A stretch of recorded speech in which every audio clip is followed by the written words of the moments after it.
Oh, another person here to bother me. Just go away. I already get too much attention as it is. Hey, Tiny, did you not get the memo? I said to leave me alone. Oh, sure, you have business with me. Right. What business could you possibly have with a girl the size of a skyscraper? You just want to talk, huh? You could have just said that instead.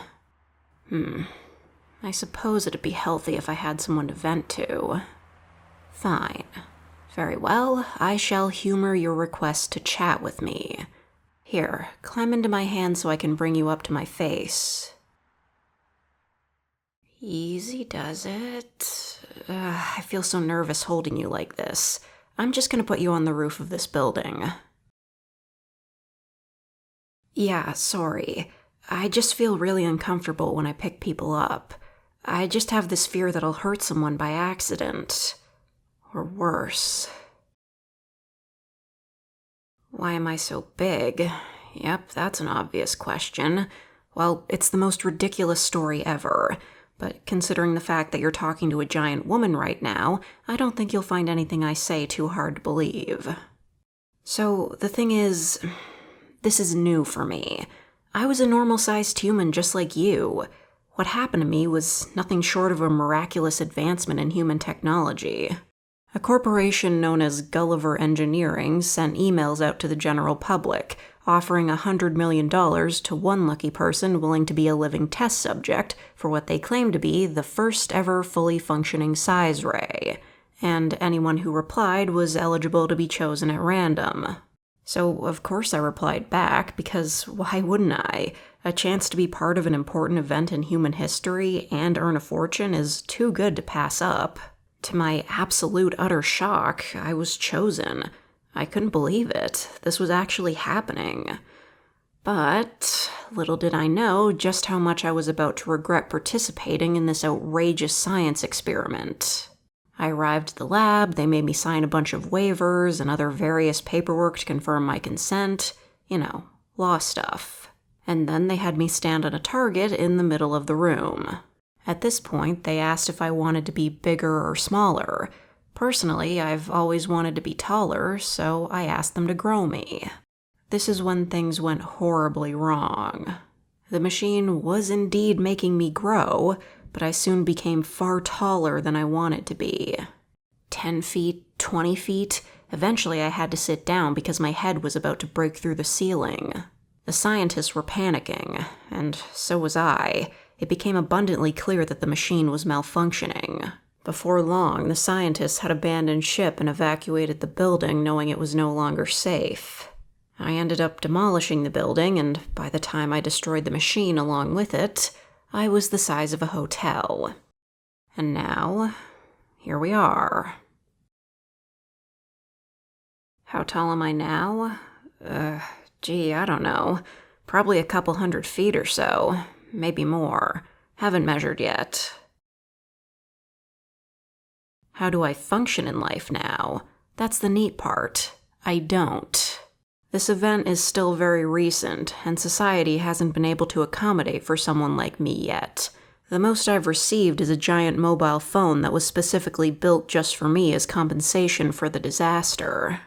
It's better than nothing, I suppose. At least I have digital access to the money I got from this mess. Even still, I have to use the city's power plant in order to charge it. Oh, wouldn't you love to know about my struggles as a giantess living in the modern world? I have loads of problems. First off, the attention. I cannot get a moment to myself. People are constantly taking pictures, asking the same questions that I give the same answers to every time.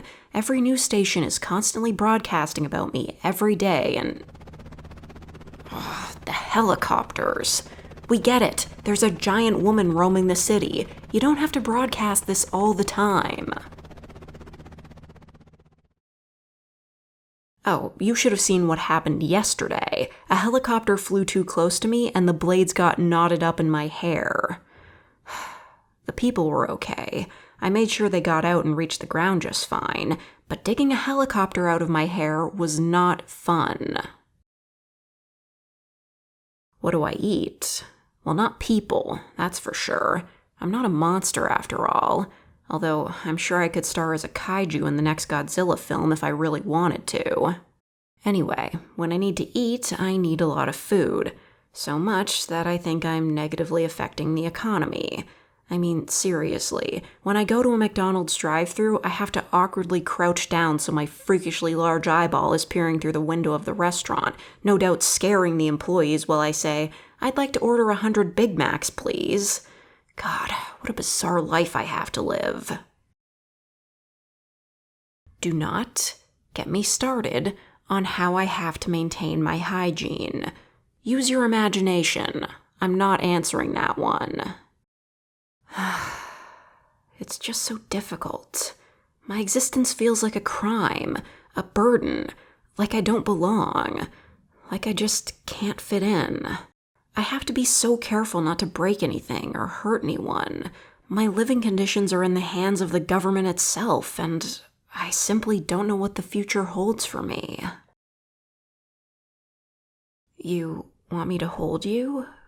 Like, in the palm of my hand, right? Okay, but why exactly? To see how it makes me feel.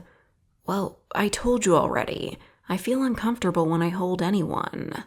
I really don't want to hurt you by accident. You insist. All right, if you say so, but I'm warning you right now. I really don't trust myself with your tiny body. Here, climb into my hand once more. My God, you're so light, like an autumn leaf in the wind.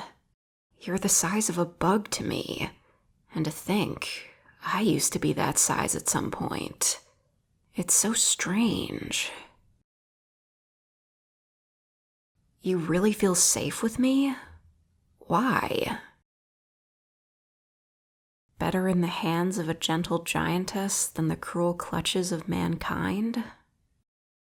You're really sweet, you know that? And thanks for letting me express myself. That felt good. Sure, we can meet again sometime.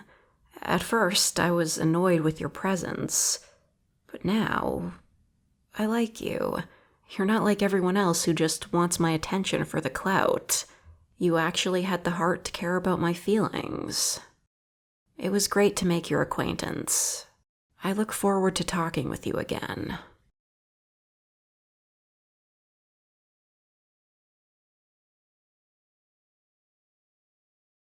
Ooh, never had to get a helicopter sound effect before.